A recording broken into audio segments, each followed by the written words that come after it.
आइए, तो यहाँ भगवान सब रास कर रहे हैं। रास करते करते ठाकुर जी, राधा रानी, ग्वाल बाल, गोपियां सब थोड़ा थक जाते हैं। एक कोने में आकर खड़े हो गए, आपस में बातचीत कर रहे हैं। बात करते करते भगवान की नजर राधा जी के गले पर पड़ती है। आज राधा जी ने बहुत सुंदर मोतियों का हार पहना था। बृषभानु जी कौन थे?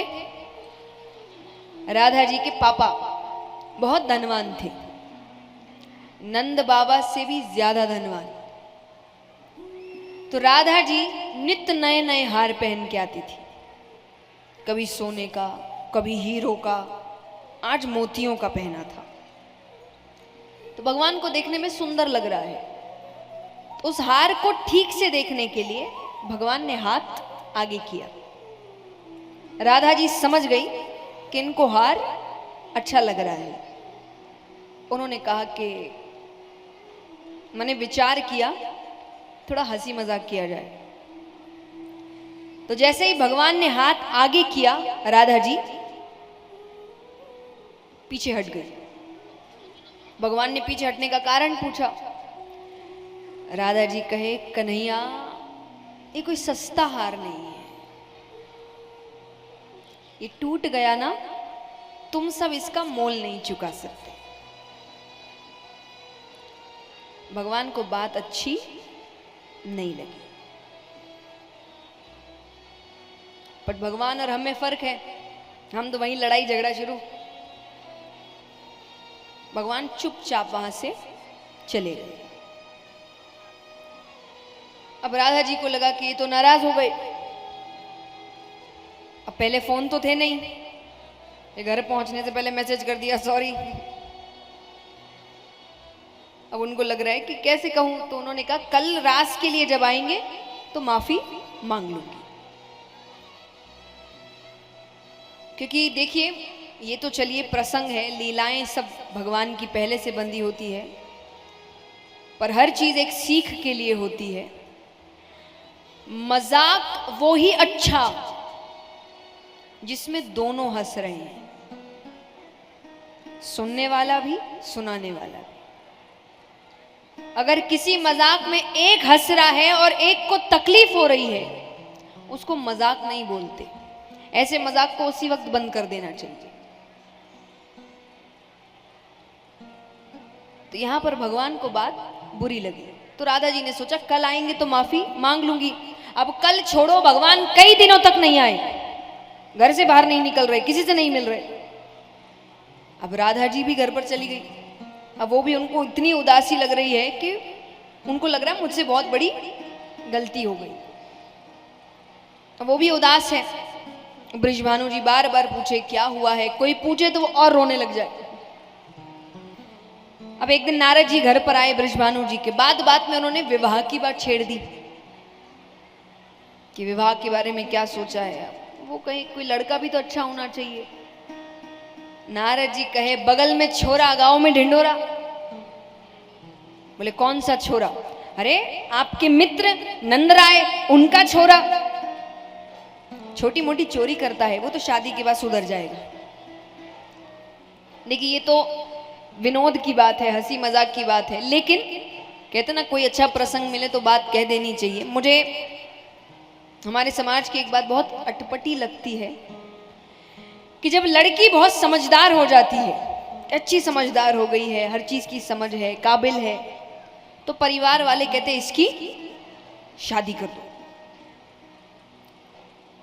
और लड़का जब बहुत बिगड़ जाता है तो कहते इसकी शादी कर दो, जिम्मेदारी आएगी, सुधर जाएगा। तो वो घर परिवार छोड़ के किसी को सुधारने आ रही है? हाँ, उसके अपने सपने नहीं है, वो किसी बिगड़े हुए को सुधारने आ रही है। और चलिए 1% आप मान भी ले कि भाई अच्छा काम है, किसी की जिंदगी सुधर जाएगी, चलो 1% मान भी लिया। अगर नहीं सुधरा तो उस लड़की की तो पूरी जिंदगी खराब। तो इसीलिए निवेदन है, जितने माँ बाप यहाँ बैठे हैं, जब दोनों समझदार हो, दोनों काबिल हो और दोनों शादी के लिए तैयार हो, तभी शादी करिए। हमने जिंदगी में एक चेकलिस्ट बना दी है, इतनी उम्र में ये, इतनी उम्र में ये, इतनी उम्र में ये, उसमें शादी आ जाती है। शादी बहुत बड़ा फैसला है भाई। अगर साधारण शब्दों में कहा जाए तो किसी एक व्यक्ति के साथ आगे के 50-60 साल एक कमरे में बिताने हैं। ये फैसला तो सोच समझ के लेना चाहिए। तो इसीलिए जब भी करे 100 बार विचार करके करे। तो यहां पर नारद जी कहते हैं, तो बृषभानु जी ने कहा कि बात तो सही है, मेरा देखा परखा घर है, मेरे मित्र का, आज अनजान घर में लड़की को दे भी तो 100 बार सोचना पड़ता है कुछ बोलने से पहले। मित्र का घर है। आज राधा जी को कुछ भी दिक्कत होती है तो बृषभानु जी को कोई दिक्कत थोड़ी है बात करने में, वो तो बेझिझक जाकर कह सकते हैं, उनके दोस्त है वो। तो उन्होंने कहा अच्छी बात है, तो रिश्ता भेजते हैं। तो अब पत्र खाली, सिर्फ पत्र तो नहीं भेजेंगे, धनवान व्यक्ति है, इनके अपने तामझाम है। तो 108 खोमचे तैयार किए। खोमचे मतलब थाल, परात, जिसमें गिफ्ट्स तैयार करके शादियों में भेजते हैं ना। तो 108 खोमचे तैयार किए, सब में कुछ ना कुछ रखा, किसी में मेवा, किसी में सोना, किसी में मालाएं हैं। एक खोमचा खाली बच गया, उसमें मोती भर दिए। अब वो भगवान के घर पहुंचता है। अब भगवान को खबर लगी तो मन तो उनका भी खुश तो हो रहे हैं, लेकिन फिर खुश होते होते ही उनकी नजर मोतियों के खोमचे पर गई। फिर से बात याद आ गई। भगवान यहाँ एक लीला करते हैं। उन्होंने अच्छा खासा हिस्सा मोती का उठाया और वहां से चले गए। अब नंद बाबा आए, नंद बाबा को मोती कम लग रहे हैं। तो नंद बाबा ने सेवकों से पूछा कि यहाँ कोई आया था? बोले कृष्ण बलराम आए थे। बाबा कहे अपने ही घर में चोर है, दूसरे से क्या पूछना। उन्होंने आवाज लगाई, कन्हैया तूने यहाँ से मोती उठाए? भगवान कहे हाँ उठाए। क्यों उठाए? बोले मैंने मोतियों की खेती कर दी है। और सच में वो घर के पीछे लेकर जाते, जैसे अंगूर के गुच्छे लटकते, मोतियों के गुच्छे लटक रहे हैं। अब भगवान कहे एक नहीं 108 खोमचे मोतियों से भर के भेजो। उन्होंने 108 खोमचे मोतियों से भर के भेजे। अब सामान गया। राधा जी के चेहरे पर एक बार के लिए तो मुस्कुराहट आती है। अब सब थाल पर कपड़े लगे हैं, वो देख रही है क्या क्या सामान आया। पहला कपड़ा हटाती है, मोती, दूसरा मोती, तीसरा मोती, और जोर से रोने लग गई। क्योंकि बाकियों को नहीं पता, उनको पता है कि ये मुझे दिखाने को ही भेजे गए हैं कि हमारे घर भी मोतियों की कमी नहीं है। यानी उनको लग रहा है कि इनको बात इतनी चुभ गई। अब वो बहुत उदास हो गई, बहुत उदास हो गई। तो बृषभानु जी ने एक ऐलान किया कि राधा बहुत उदास है, भोजन नहीं कर रही, किसी से बात नहीं कर रही। जो उसके चेहरे पर मुस्कुराहट ले आएगा उसे मुंह मांगा इनाम दिया जाएगा। बात बरसाने से वृंदावन पहुंचती है। भगवान का भी मन विचलित हो गया। अब भगवान का अब तो मनाना पड़ेगा, और सीधे सीधे नहीं जा सकते। क्या पता ये मेरे लिए ही ये कहानी करी हो। जैसे ही वहां पहुंचू वैसे ही कह दे एक खबर मिली नहीं कि आ गए मुझे मनाने। और अभी तक किसी को नहीं पता कि झगड़ा हुआ है, तो मना रहे ये भी सबको क्यों बताना, जबरदस्ती तमाशा क्यों करना, दोनों के बीच की बात है। तो भगवान कह रहे ऐसा क्या करूं कि जो भी रहे बात हम दोनों के बीच ही रहे। तो भगवान की नजर यशोदा मैया पर पड़ती है। उनको एक तरकीब सूझती है। राधा जी को चूड़ियां बहुत पसंद थी, तो भगवान ने खूब सारी अलग अलग रंग की चूड़ियां इकट्ठा करी, घाघरा दुपट्टा सब लगाया मनिहारी का वेश बनाकर वो बरसाने की गलियों में घूम रहे हैं। राधा जी के घर के नीचे आवाज लगा रहे, चूड़ी ले लो, लाल हरी पीली नीली चूड़ी ले लो। राधा जी का आवाज तो जानी पहचानी लग रही है। आइए देखते हैं भगवान कैसे मनाते हैं। मनिहारी का वेश श्याम, छलिया का वेश श्याम। क्या बात है, मीठी मीठी तालियों के साथ।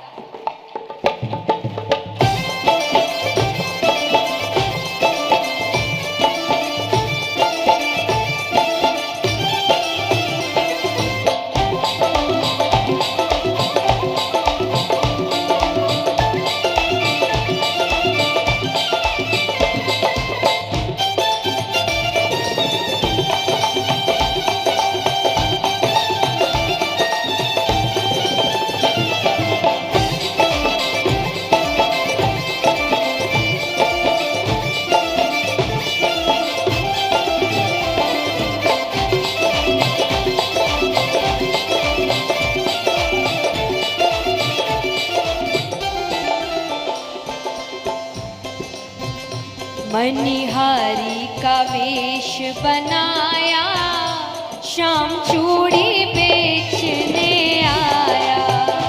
मनिहारी का वेश बनाया, श्याम चूड़ी बेचने आया। छलिया का वेश बनाया, श्याम चूड़ी बेचने आया। छलिया का वेश बनाया, श्याम चूड़ी बेचने आया।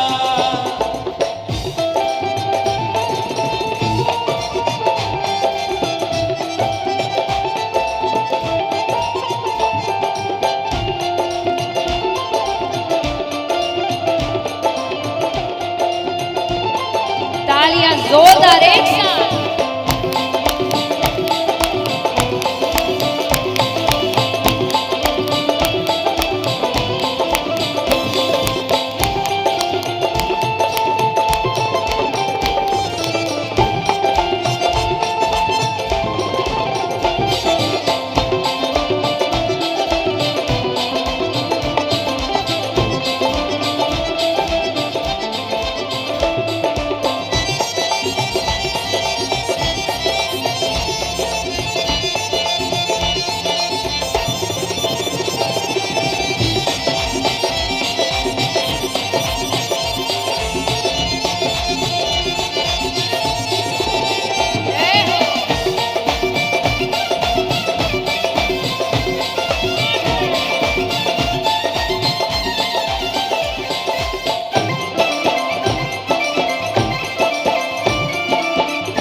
अब भगवान कैसे घूम रहे हैं बरसाने की गलियों में।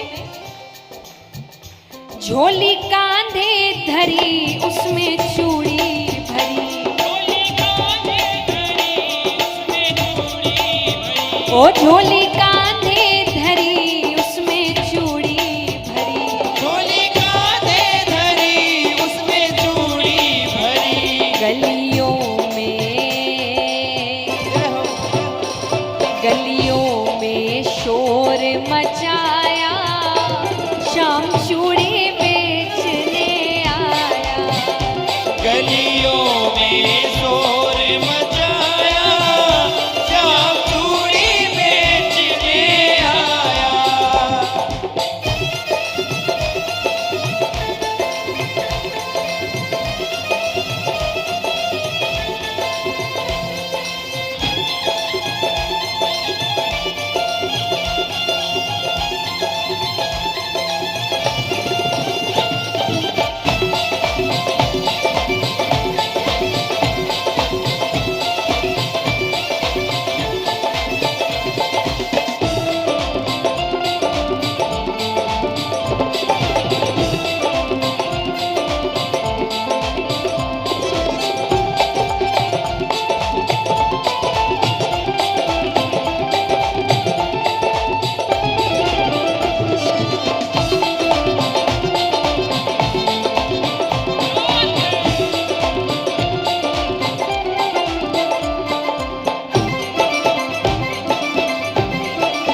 राधा जी, जैसा मैंने कहा आवाज जाती है तो उनको आवाज भगवान भले ही थोड़ी बदल के ही आवाज कर रहे हैं, पर फिर भी उनको लग रहा है बहुत जानी पहचानी आवाज है। लेकिन चलो कोई नहीं, देखो क्या है, कैसी चूड़ियां हैं। तो राधा जी क्या करती है, राधा ने सुनी ललिता से कही, राधा ने सुनी ललिता से कही, ओ राधा ने सुनी ललिता से कही, राधा ने सुनी ललिता से कही, मोहन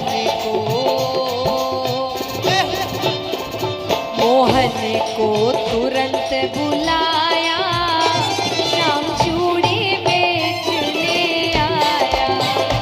मोहन को तुरंत बुलाया, श्याम चूड़ी बेचने आया।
अब भगवान को वो बुलाती है, वो कहे दिखाओ कौन कौन से रंग की चूड़ियां हैं। भगवान ने अपनी पोटली खोली, सब रंग की चूड़ियां हैं, लेकिन उनके चेहरे पर मुस्कुराहट आ ही नहीं रही।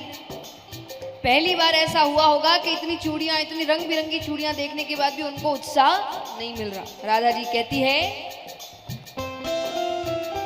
चूड़ी लाल नहीं पहनूं, चूड़ी हरी नहीं पहनूं, चूड़ी लाल नहीं पहनूं, चूड़ी हरी नहीं पहनूं, चूड़ी लाल नहीं पहनूं, चूड़ी हरी नहीं पहनूं, चूड़ी लाल नहीं पहनूं, चूड़ी हरी नहीं पहनूं। मोहे श्याम रंग,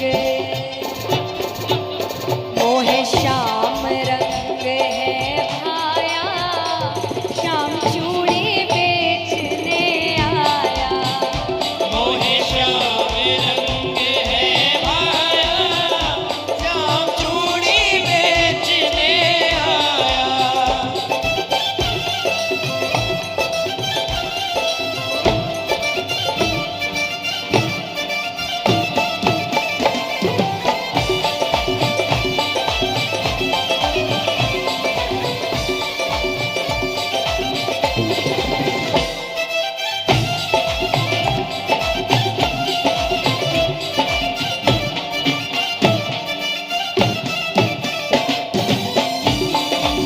बोलिए कृष्ण कन्हैया लाल की।